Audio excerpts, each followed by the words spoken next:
the black grouse.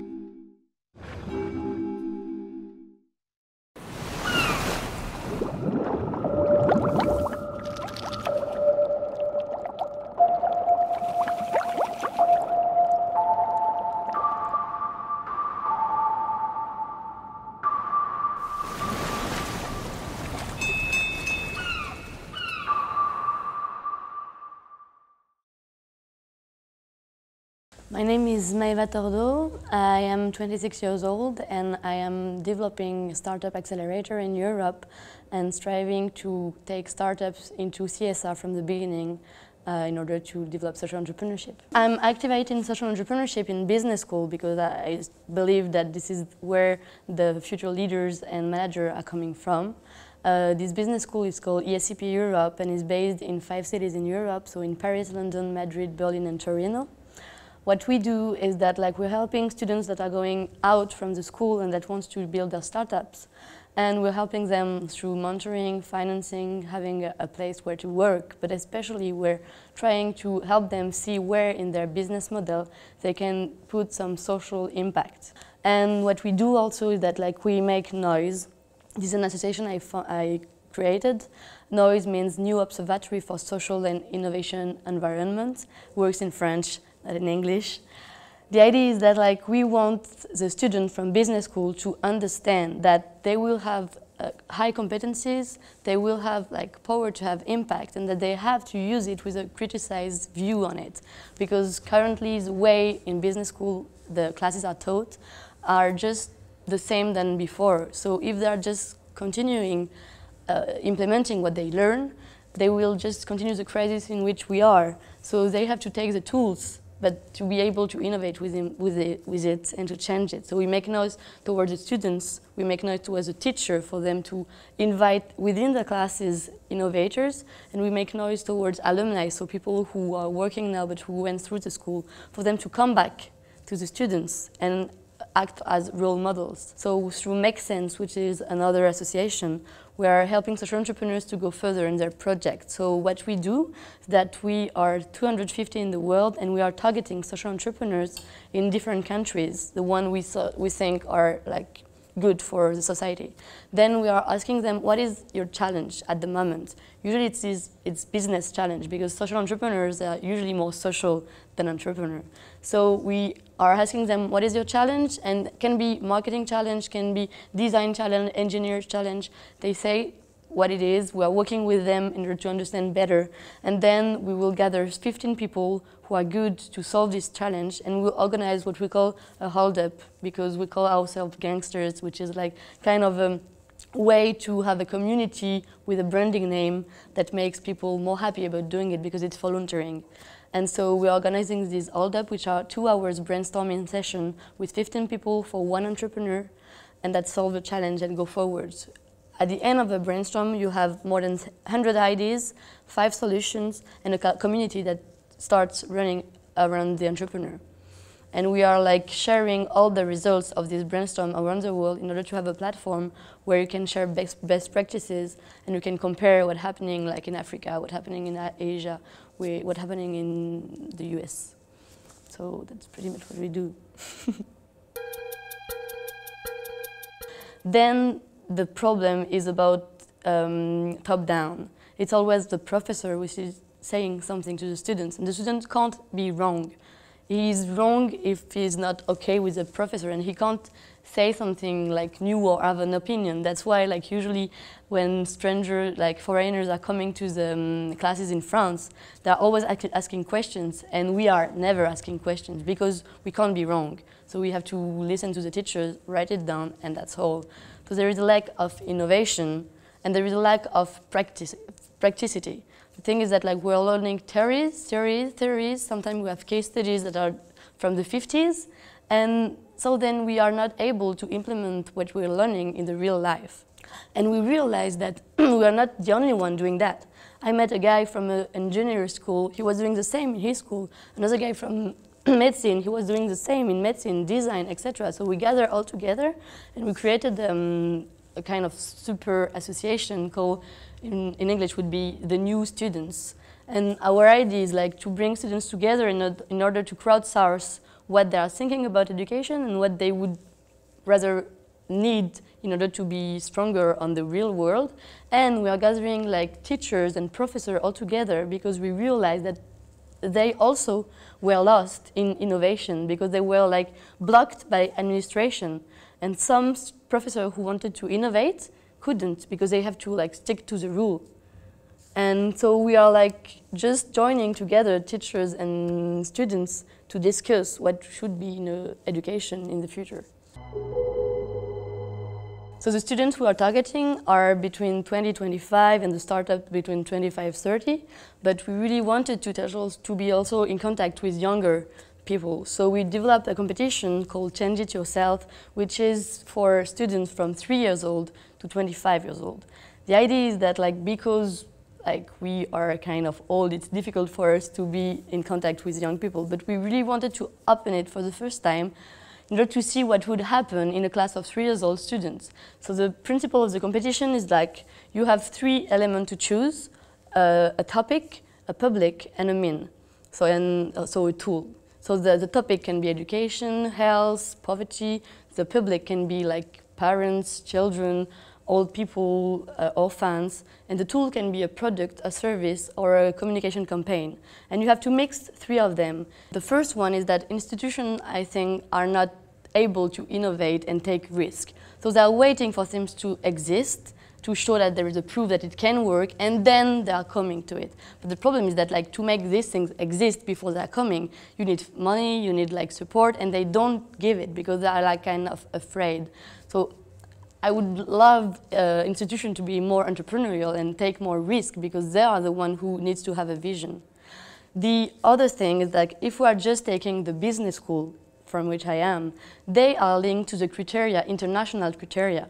So I was speaking with the president of my school and he was saying, I was telling him, but you should implement more social innovation, more sustainable development, more microcredit, all these things that I think are really important for people. And he was answering like, yes, I would love to.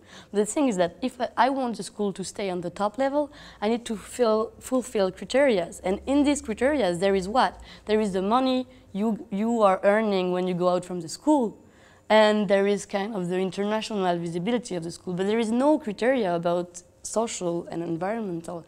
So this is one of the real problems is not only the school who doesn't want to innovate, but they also have above them something that blocks them because if they want to stay competitive, they have to just go into certain filters that are being imagined like 15 years before.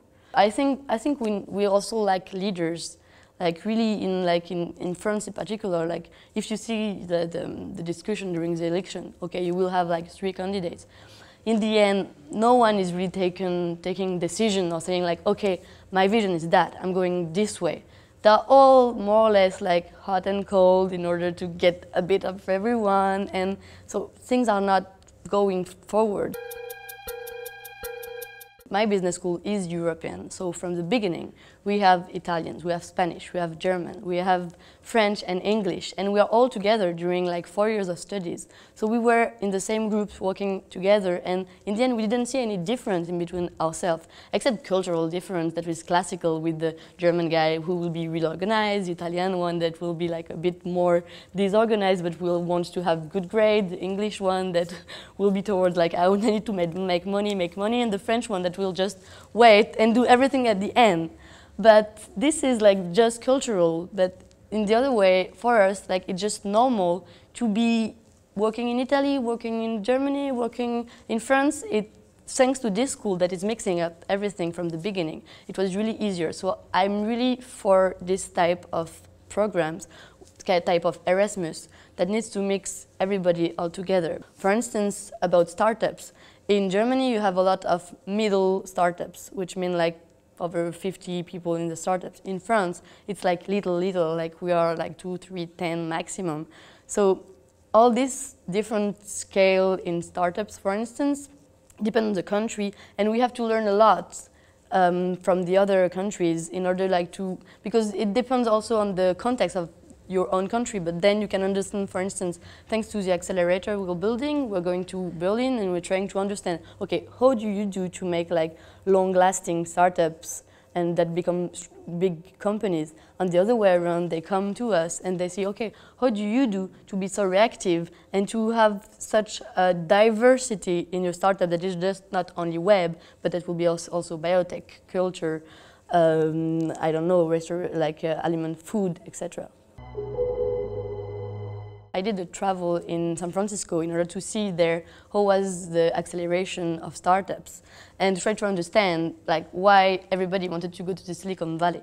So I was meeting people and speaking with them. They were explaining me about like the money that is so easy to get funding in USA rather than in Europe. It's really a struggle. And I was saying like, okay, well, everybody from Europe is looking at you and wants to come to you. What should I do in Europe if I wanted you to look at us and to come to us?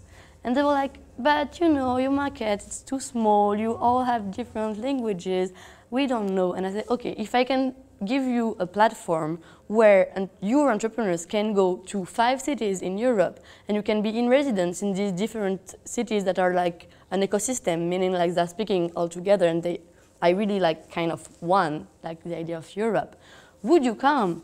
And they were like, well, yes, that could be interesting. Also because like Paris is really beautiful and Berlin is an incredible city. And what about like, I mean, the thing is that like they are like in the Silicon Valley are lacking the history and the huge culture we have in Europe. And this is like something if we are all together and that we are like keeping our differences while working together, we can be stronger than these other places that are kind of artificial. So, you know, it's always a game, but we need to keep the game. That's the problem. Like, we don't need to go back to patriotism. It's always fragile, but this is a game of different people living together. So, one of the main also difference, I'm always like comparing USA and Europe, but I mean it's kind of easy. But in the US, you have this kind of méthode coué that we call in French, that is like really optimistic, like always thinking, I will succeed, it will be possible, even when you're failing, okay, I will succeed, I will succeed. And I was amazed when I was in San Francisco because there was this ecosystem incredible with the startup. The startup would be, okay, I have an amazing idea, I will succeed. The investor would be, oh, this idea is amazing, I will put money in it. And the client, oh, what's an innovation, I will try to buy it. And so it was like a virtuous circle that makes things happen, even if it was failed, whatever. Everybody was enthusiastic about what was happening. You go to Europe, at least to France, you are an entrepreneur saying, oh, I have a great idea. All the people will say, yes, but. And we'll always say like, no, did you see this risk, but it won't be possible, you will fail, and imagine if you lose money, blah, blah, blah. So people are just like full of energy and frustrated and don't go forward. So I think that to transform people in doers, or if we take the example of people that are doers and that what makes their strength, this is like different things. There is the confidence. They need to know that they can do it. But to know that they can do it, they need people around them that give them the confidence, that trust them, and that say, okay, try, and if you fail, it's okay. You will learn from it and you will continue doing it. Then you need an environment that like is like propice, that gives you the ability to do the thing. Like if there are always these legal issues or rules that are like constraining you to go to somewhere, to a project, you will never get there. For instance, most of the finance, like investment in startups in France, are really blocked. I mean, there is the money, but in order to get it, you have to wait sometimes like 6 months and fill so many documents, etc. So then nothing can happen. So I think we really like two things for young to do things. First, get confidence and trust them and tell them, okay, do it and we'll see, but try. The other thing is role model that I think are missing because we are always like putting like the light on people that are not doing. When you are with someone that is a doer, and you can feel the energy and you can feel if you are also in the same vibe of him. And through the sandbox network in which I am with this summit, We are meeting sandboxers, which are all doers, and you can feel that by speaking with them, there is this vibration, like you don't know them, but they understand you just through the eye. First, you can be whoever you want. Don't believe like there are limits. And if you want to be whoever you want, you have to just go to the world, travel, meet people, be open, and question everything people are telling you. Don't like think this is wrong, this is fake. Like just first question, and then you can have your own opinion, but always open because you never know.